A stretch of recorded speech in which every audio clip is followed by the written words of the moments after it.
Hello students, welcome back to accountancy classes. आप I hope आपने last video को देखा होगा जिसमें हम लोगों ने अकाउंटिंग इक्वेशंस को किया था। आज फिर अकाउंटिंग इक्वेशन करेंगे हम लोग। अकाउंटिंग इक्वेशन में कुछ नए ट्रांजेक्शन्स आज लेके आया हूँ आपके सामने, कुछ पुराने भी है। तो अकाउंटिंग इक्वेशन में बेसिकली कुछ ट्रांजेक्शन्स होंगे जिसको हमें सॉल्व करना है। तो हम लोगों ने ऑलरेडी किया, आई होप आप समझे भी होंगे। एक दो कुछ ऐसे नए ट्रांजेक्शन्स हैं जो कराते हैं हम लोग, धीरे धीरे और नए ट्रांजेक्शन्स करेंगे। तो आज 4-5 क्वेश्चन लाया हूँ, ये सॉल्व करके देखते हैं। चलिए अकाउंटिंग इक्वेशन का। तो पहला क्वेश्चन क्या है, प्रिपेयर अकाउंटिंग इक्वेशन। क्वेश्चन में ये है, started business with cash and bank. नया बिजनेस स्टार्ट हुआ है, वो कैश भी लाया है और बैंक में भी पैसा है, मतलब वो टोटल कितना कैपिटल लाया, 2 लाख, इसको शो करना है। फिर देखिए, परचेज गुड्स फ्रॉम, ये फ्रॉम नहीं होगा, ये एक्चुअली ऑफ होगा। Purchase goods of ₹10,000 for cash and ₹20,000 on credit. 10,000 cash के लिए, 20,000 क्रेडिट के लिए, ये है। फिर है paid rent ₹5,000, purchase machinery ₹50,000 through cheque. Machinery खरीदा है हम लोगों ने लेकिन चेक पेमेंट किया है। Sold goods 5,000। फिर paid to creditor 19,000 in full settlement of his claim. ये जो क्रेडिट में सामान लिया था, क्रेडिटर को पेमेंट किया हम लोगों ने। फिर है charge depreciation at the rate of 10% on machinery. ये ट्रांजेक्शन्स हम लोगों ने लिए हैं। अब इन ट्रांजेक्शन को चलिए हम लोग सॉल्व करके देखते हैं। ओके, तो पहला ट्रांजेक्शन है, ट्रांजेक्शन को यहाँ लिखना होता है। ये ज़रूरी नहीं है हर, देखिए ये आप चाहे तो नहीं भी लिख सकते हैं, ये अलग अलग टीचर अलग अलग फॉर्मेट देते हैं। जो नॉर्मल है वो ये है, started business with cash and bank. ठीक है, तो आप देखिए, बिजनेस अगर आप स्टार्ट कर रहे हैं, कैश एसेट है, कैश इंट्रोड्यूस कीजिए, तो आपका कैश आ रहा है और बैंक भी आ रहा है बिजनेस में। बैंक अकाउंट में आपका पैसा आ गया, तो ये दोनों एसेट्स है, दोनों को एसेट साइड में डालेंगे। एक चीज़ और, जो ये वीडियो पहली बार देख रहे हैं, इसका जो मैंने लास्ट वीडियो डाला था उसका डिस्क्रिप्शन में रहेगा उसका लिंक, उसको देख लीजिएगा, तब ये और आसान हो जाएगा। ओके, तो स्टार्टेड बिजनेस विद कैश में क्या होगा, 2 इफेक्ट कैश, इसमें 3 इफेक्ट आ रहे हैं। देखिए, कैश आ गया 1 लाख रुपीज़, बैंक आ गया 1 लाख रुपीज़, और यहाँ हम लोग डाल लेते हैं कैपिटल, ये भी आपका 2 लाख होगा ये, क्योंकि कैश और ये, मान लीजिए वो इसमें कोई और एसेट फर्नीचर होता है, उसको भी प्लस करके यहाँ कैपिटल को हम लोग लिखते हैं। फर्स्ट ट्रांजेक्शन हो गया। Second transaction, purchase goods ₹10,000 for cash and ₹20,000 on credit. Okay, 10,000 का सामान आ रहा है, तो क्या होगा, इफेक्ट को देखिए। परचेज गुड्स 10,000 और 20, टोटल आपने कितना परचेज किया, 30,000 परचेज किया। 30 में से 10,000 आपका कैश में माइनस होगा, क्योंकि 10,000 आपने कैश पेमेंट किया है, और 20,000 आपका लाइबिलिटीज़ बढ़ेगा, यानी कि क्रेडिटर बढ़ेगा। ये इफेक्ट है। तो इसका कैसे करेंगे, देखिए, पहले स्टॉक को ऐड कर लेते हैं हम लोग। इसमें देखिए टोटल कितना हुआ, 10 + 20 = 30,000 का स्टॉक आया आपका। ठीक है, इस ट्रांजेक्शन से बैंक को कुछ नहीं हुआ, डैश लगा दीजिए। आपका कैश गया अकाउंट से 10,000 का, क्योंकि हम लोगों ने 10,000 ही कैश पेमेंट किया, और 20,000 जो है वो क्या है, आपने क्रेडिटर से उधार में लिया, एंड उधार is a liability, it will be shown on the liability side as another creditors. तो क्रेडिटर्स में आपका आ जाएगा 20,000। जैसा कि मैंने लास्ट वीडियो में भी बताया था, both side must be equal. तो आप देखिए, इस साइड भी 20,000 ही है, इस साइड भी 20,000 ही है, घूम फिर के इस ट्रांजेक्शन 30 - 10। तो हर ट्रांजेक्शन के बाद both side must be equal. अब हमें क्या करना है, अब हमें करना है न्यू इक्वेशन। न्यू इक्वेशन आप सॉल्व कर लीजिए इसको। तो दिस विल बी 90,000, ये 1 लाख, ये 30,000, and this will be 2 lakhs, and this will be 20,000. So ये साइड भी 2,20,000 है, इसको आप जोड़ के देखिए, ये भी 2,20,000 है। थर्ड ट्रांजेक्शन है पेड रेंट।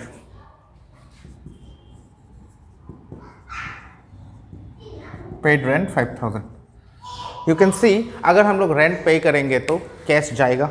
और दूसरा इफेक्ट, देखिए, रेंट इज एन एक्सपेंसेस, आपका ये रूल आपको याद होगा, कैपिटल से एक्सपेंसेस को या लॉस को माइनस करना है और इनकम या गेन को या प्रॉफिट को प्लस करना है। तो आप पे कर रहे हैं तो ऑब्वियसली सब बात है, पेमेंट कर रहे हैं तो वो आपका एक्सपेंसेस है, so expenses should be deducted from the capital. ठीक है, तो हम लोगों का कैपिटल आ जाएगा 5000 माइनस पहला इफेक्ट, और कैश पेमेंट किया है तो कैश जाएगा 5000 का। इससे बैंक को कुछ नहीं हुआ, स्टॉक को कुछ नहीं हुआ, डैश लगा दीजिए, हो गया। Now new equation, new equation, this will B 90 minus 5, it's 85,000, ये आ गया 1 लाख, ये आ गया 30,000, ठीक है, ये आ गया आपका 1,95,000 एंड दिस विल बी 20,000। ये हो गया। Next, okay, purchase machinery ₹50,000 through check.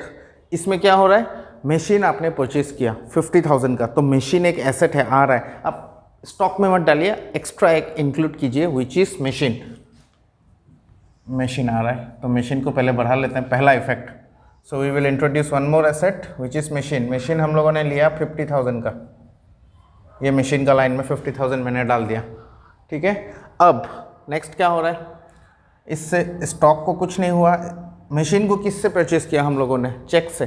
Check देंगे तो कैश नहीं जाएगा, आपका बैंक माइनस होगा, ठीक है। तो आपका बैंक अकाउंट में 1 लाख रुपए था, वहाँ से आप 50,000 खर्च कर दिए हैं, किस लिए, मशीन परचेज करने के लिए। इस ट्रांजैक्शन से इसको कोई इफेक्ट नहीं, इसको कोई इफेक्ट नहीं, ठीक है। बस अब न्यू इक्वेशन निकाल दीजिए फिर से, ये आ जाएगा 85, सेम रहेगा, कोई चेंज नहीं होगा। ये आ जाएगा 1 लाख से 50 माइनस हो गया, तो ये अब चेंज होके 50,000 हो जाएगा। This will remain same 30,000, this will again remain 50,000 नया आएगा मशीन। ये 1,95,000 और ये 20,000, ठीक है। जितने ट्रांजेक्शन्स देंगे यही करते जाना है आपको, खत्म होगा जब तक ट्रांजेक्शन जितने हैं सबके लिए यही। जो लास्ट ट्रांजेक्शन होगा उसमें आपको लिखना है final equation. Sold goods number 5, sold goods का तो आपको पता होगा। सोल गुड्स कितने का खरीदा, 5,000 का। चलिए फाइनली सामान बिक्री होना शुरू हो गया है। 30,000 का सामान में से 5,000 का सामान आपने बेच दिया, इससे मशीन को कुछ नहीं होगा। पहला इफेक्ट, सामान गया, कैश आया। इसमें सोल गुड्स फॉर चेक नहीं लिखा है ना, या क्या कुछ दूसरा नहीं लिखा है। जब चेक लिखेगा तभी बैंक से माइनस करना या प्लस करना। यहाँ पे कैश लिखा है तो सामान बेचे हैं तो कैश आएगा, पैसा आएगा, सामान जाएगा, तो सामान को माइनस कर दिया हम लोगों ने और कैश को प्लस कर दिया 5,000। बैंक को कोई इफेक्ट नहीं, इसको कोई इफेक्ट नहीं, इसको कोई इफेक्ट नहीं। सॉल्व कर दीजिए इसको। This will be again new equation, तो this will be 90,000, this will be 50,000, this will be 25,000, this will be 5,000, sorry 50,000, and this will be 1,95,000, 20,000। सब जिसको इसको प्लस किया, इसको माइनस किया, हो गया यहाँ तक। अब शायद ये जो न्यू इक्वेशन है मैं इसको मिटा देता हूँ, ये पोर्शन आप देख लीजिएगा, इसको आप कॉपी कर लीजिएगा। मैं इसको मिटा रहा हूँ, इसको मैं ऊपर लिख रहा हूँ क्योंकि यहाँ पे स्पेस कम है, ठीक है। ये जो न्यू इक्वेशन, इसको मैंने मिटा दिया। ये जो न्यू इक्वेशन है, पेज पलटने का टाइम आप भी पलटे तो इसको आप फिर से एक बार यहाँ लिख लीजिएगा। यहाँ पे मैंने इसको लिख लेता हूँ न्यू इक्वेशन। तो कैश का था आपका 90,000, इसका था 50,000, इसका था 25,000, मशीन था 50,000 एंड देन कैपिटल 1,95,000 और ये 20,000। That's it. तो ये चीज़ को मैं अभी मिटा देता हूँ। हम लोगों ने कवर कर लिया कहाँ तक, एडजस्टमेंट नंबर 5 तक, यहाँ तक। क्वेश्चन नंबर 6 में देखिए, नंबर 6 क्या है, paid to creditor. Paid to creditor, एक minute, paid to creditor ₹19,000 in full settlement. Okay, creditor कौन, ये देखिए क्रेडिटर को हम लोगों ने ट्रांजेक्शन 2 में उससे सामान खरीदे थे, तो क्रेडिटर को 20,000 रुपीज़ हमें पे करना था।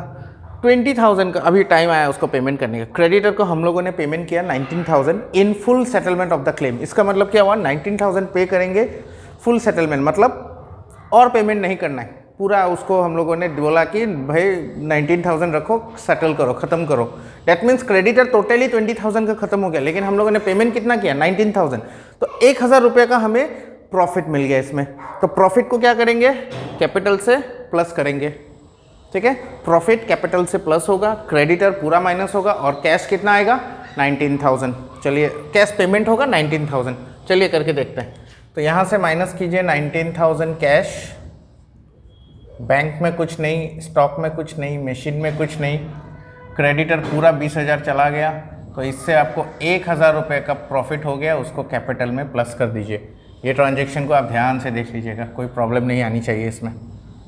तो ये आपका आ गया 71,000, ये आ गया आपका 50,000, ये आ गया 25,000, 50,000, 1,96,000 and this will be zero, ख़त्म, ठीक है। इसके बाद नेक्स्ट ट्रांजैक्शन नंबर 7। नंबर 7 क्या बोलता है, charge depreciation at the rate of 10% on machine. Charge depreciation at the rate of 10% on machine. Okay, depreciation, आपको डेप्रिसिएशन का मीनिंग पता होना चाहिए। डेप्रिसिएशन होता है जब कोई एसेट्स का value time to time decrease होता है, gradually decrease in the value of asset is called depreciation. Okay, depreciation मतलब एसेट का वैल्यू कम हो जाना, हम लोग डिस्कस कर चुके हैं। तो देखिए डेप्रिशिएट हो रहा है यानी कि मशीन ऑब्वियसली कम हो रहा है, मशीन से माइनस होगा, तो मशीन का जो न्यू वैल्यू कितना वैल्यू 10%, किसका 50,000 का, मशीन का जो वैल्यू है उसका 10%, 50,000 का 10% 5,000 होता है। ओके, 5,000 रुपीज़ डिक्रीज हो गया, ठीक है। सेकेंड इफेक्ट, क्या मशीन का डेप्रिसिएशन कर रहे हैं तो पॉकेट से जा रहा है कैश। आप एक एग्जांपल लीजिए, सपोज हम लोगों ने एक कार खरीदी, वो कार को हम लोगों ने 5 लाख में खरीदा। 5 लाख में खरीदने के बाद अब उस मशीन में डेप्रिसिएशन हुआ, तो 5,000 रुपये मान लीजिए डेप्रिसिएशन हुआ, वो पैसे हम लोग किसी को देने थोड़ी जा रहे हैं। 5,000 रुपये, भाई ये लो मेरा गाड़ी कम हो गया 5,000, ये लो 5,000, ऐसा तो होता नहीं है। तो ये जो 5,000 है इसको हम लोगों का कैश माइनस नहीं होगा ना बैंक माइनस होगा, तो होगा क्या, होगा ये कि ये एक तरह का लॉस है। Depreciation is a type of loss, isn't it, क्योंकि मशीन का वैल्यू कम हो रहा है, ये आपके लिए लॉस है, और लॉस को क्या करना है, कैपिटल से माइनस करना है। सो यहाँ इसका सेकेंड इफेक्ट आएगा 5,000 ऑन मशीन, दैट्स इट। इसको डैश लगा दीजिए, डैश लगा दीजिए, डैश लगा दीजिए, डैश लगा दीजिए, दैट्स इट। और ये हम लोगों का लास्ट ट्रांजेक्शन था, तो हम लोगों का लास्ट ट्रांजेक्शन को हम लोग लिखेंगे final equation.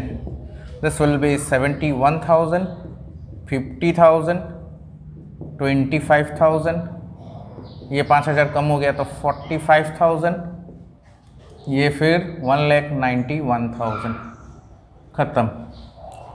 This is your accounting equation. इसको क्लोज कर दीजिए, दैट्स इट। समझ गए, आई थिंक समझे होंगे। अगर वीडियो आपको पसंद आया है तो एक लाइक कर दीजिएगा, उससे क्या होता है ना, थोड़ा एनर्जी ज़्यादा मिलता है, नेक्स्ट वीडियो इससे और अच्छा बनता है। तो ये है आपका अकाउंटिंग इक्वेशन। नेक्स्ट वीडियो में मिलते हैं फ्रेंड्स, ओके, टेक केयर।